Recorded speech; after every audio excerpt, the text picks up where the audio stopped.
বিশ্বের আরো এক দেশ উত্তপ্ত হয়ে উঠেছে। বন্ধ করে রাখা হয়েছে ইন্টারনেট পরিষেবা। গণবিক্ষোভে সামিল হচ্ছেন নাগরিকরা। ঘটনা ইরান।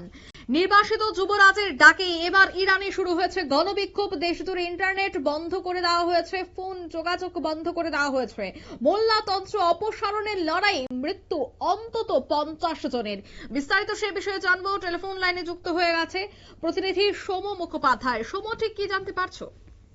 দেখো, গত 10 দিন ধরেই মোল্লাতন্ত্র মানে বেসিক্যালি ইসলামিক যে শাসন, খামেনির প্রশাসনকে অপসারণের দাবিতে ইরানের বিভিন্ন জায়গায় বিক্ষোভ হচ্ছিল। এবার সেখানে ইরানের শেষ রাজবংশের উত্তরসূরি রেজা পাহলভি, যিনি ইরান থেকে নির্বাসিত, বর্তমানে আমেরিকায় থাকেন, তিনি এই যে বিক্ষোভ শুরু হয়েছিল তখন তিনি গণবিক্ষোভের ডাক দিয়েছিলেন এবং গোটা দেশ জুড়েই আন্দোলন গড়ে তুলবার আহ্বান জানিয়েছিলেন দেশবাসীকে। আর এরপর থেকেই ইরানের আন্দোলন হিংসাত্মক হয়ে উঠেছে বিভিন্ন জায়গায়। সেই পরিস্থিতি খারাপ হয়ে যাবে এই আশঙ্কাতে ইতিমধ্যেই ইরান জুড়ে ইন্টারনেট পরিষেবা এবং মোবাইল পরিষেবা বন্ধ রেখেছে আয়াতুল্লাহ খামেনির প্রশাসন। পাশাপাশি যেটা জানা যাচ্ছে যে বিভিন্ন জায়গাতে বিক্ষোভকারীদের সাথে ইরানের সেনা এবং পুলিশের সংঘর্ষ হচ্ছে। তার ফলে এখনো পর্যন্ত প্রায় 50 জনের মৃত্যু হয়েছে।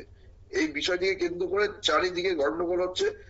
মূলত জনগণ রাস্তায় নেমে স্বৈরাচারী নিপাত যাক, ইসলামিক রিপাবলিক নিপাত যাক, এই স্লোগান দিতে থাকছে।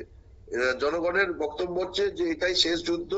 এই যুদ্ধ শেষ হওয়ার পরেই যে শাহ শাসন ছিল ইরানে একসময়, তার বংশধর হচ্ছে রেজা পাহলভি, সে দেশে ফিরবে এবং গোটা দেশ জুড়ে তিনি এই মোল্লাতন্ত্র অপসারণ করবে। ইতিমধ্যেই ইরানের রাজধানী তেহরান থেকে শুরু করে ইরানের প্রত্যেকটি ছোট শহর বা গ্রামে আন্দোলন শুরু হয়ে গেছে। কোনো সে অর্থে নেতা না থাকলেও সাধারণ মানুষ নিজেরাই রাস্তায় নেমে আলী খামেনি সরকারের পতন চাইছে। বিষয়টিকে কেন্দ্র করে পরিস্থিতি খুবই ভয়াবহ হয়ে উঠছে। এদিকে দমন নীতি আশ্রয় নিয়েছে ইরানের প্রশাসন। তারা দেশ জুড়ে ইন্টারনেট বন্ধ রাখার পাশাপাশি দেশের বাইরে ফোন করাও পুরোপুরি নিষিদ্ধ করে দিয়েছে। এই পরিস্থিতিতে রেজা পাহলভি, তিনি ডোনাল্ড ট্রাম্পের সাহায্য চেয়েছেন, ইউরোপের অন্যান্য দেশের কাছেও আবেদন জানিয়েছে। আমেরিকাও কড়া হুঁশিয়ারি দিয়েছে খামেনিকে। ট্রাম্প সরাসরি জানিয়েছে যে ইরানে যদি আর একজন প্রতিবাদীর মৃত্যু হয় তাহলে পাল্টা মার দেবে আমেরিকা। দেখো, এই বিষয়টাকে কেন্দ্র করে এমন একটা পরিস্থিতি তৈরি হয়েছে, যদি আরো কিছু গন্ডগোল হয় সেটা হলে কিন্তু পরিস্থিতি খারাপ হয়ে যাবে। আমেরিকা সরাসরি আক্রমণ করবে যা মনে হচ্ছে, এবং যাতে ইউরোপের দেশগুলো সামিল হতে পারে। তাহলে মানে চারিদিকেই যে একটা অশান্তির পরিবেশ তৈরি হয়েছে সেটা এশিয়ার মধ্যে ছড়িয়ে পড়বে। অঙ্কিতা, একদমই ধন্যবাদ।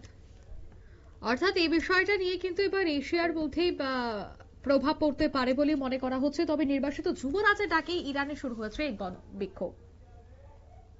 নিয়ে নিচ্ছে ছোট একটি বিজ্ঞাপন বিরতির সঙ্গে থাকুন।